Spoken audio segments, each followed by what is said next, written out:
Parents raising a red flag after an Illinois magnet school's controversial curriculum and a math organization calls math education unjust and plagued by privilege. Well, joining us now to discuss these topics is President of Parents Defending Education, Nicole Neily. Good morning, Nicole. Thanks for joining us this morning. Good morning. Let's start just outside of Chicago, where the Illinois Mathematics and Science Academy is implementing, quote, an equity and excellence program with excellence program to be part of every facet of the academy. So what's the plan? Why is the academy pushing it? What's the ultimate goal here?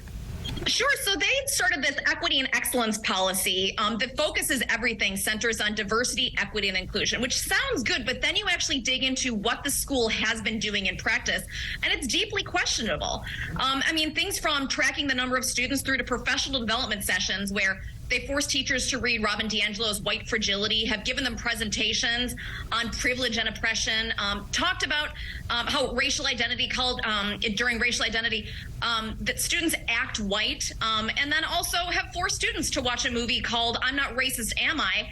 And then talks about how to disarm student questioning about their definition of racism by saying, it's not our definition, this is everyone's definition, and it's one that's been used by academics. So, you know, it's disenfranchising students and making them feel bad about themselves as well as teachers. And parents also raising the red flag on the National Council of Supervisors of Mathematics. It's an organization located in the U.S. as well as Canada.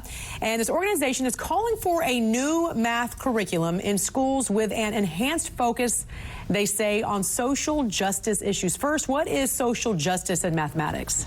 Well, social justice mathematics postulates that keeping math neutral misses an opportunity to insert all of these identity politics for students to use math to understand the world around them. And so it starts to insert things like police shootings or the pandemic into math lessons. And let's take a step back and look at how students have been performing in math historically. So even before the pandemic, proficiency rates in America per the NAEP scores were not good. And then after 2 years of virtual school have fallen off an absolute cliff. And so to start to divert curriculum and start to talk about these other issues while students still don't really have a grasp of the basics, I think is one reason we're seeing parents very upset by what's going on in schools. Yeah, and because of these kinds of organizations, we're seeing more grassroots parental rights groups like yours pop up as well. Why do you think we're seeing more of these controversial ideas trying to be incorporated into the classroom? Why can't the teachers just teach math without bringing up social issues, do you think?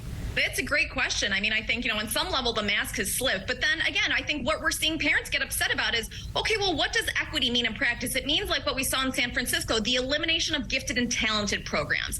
Parents don't want that. They want their students to be tracked and, if they're doing well, if they're good at a subject, to be able to be in an advanced or a gifted class and not be held back with everybody. Because once we hold everybody back and people are all at the same level, then, some students are just not going to thrive. They're not going to be, they're going to be bored. They're not going to achieve. And that's not how this country succeeds economically in the long run.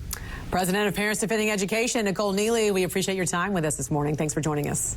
Thank you.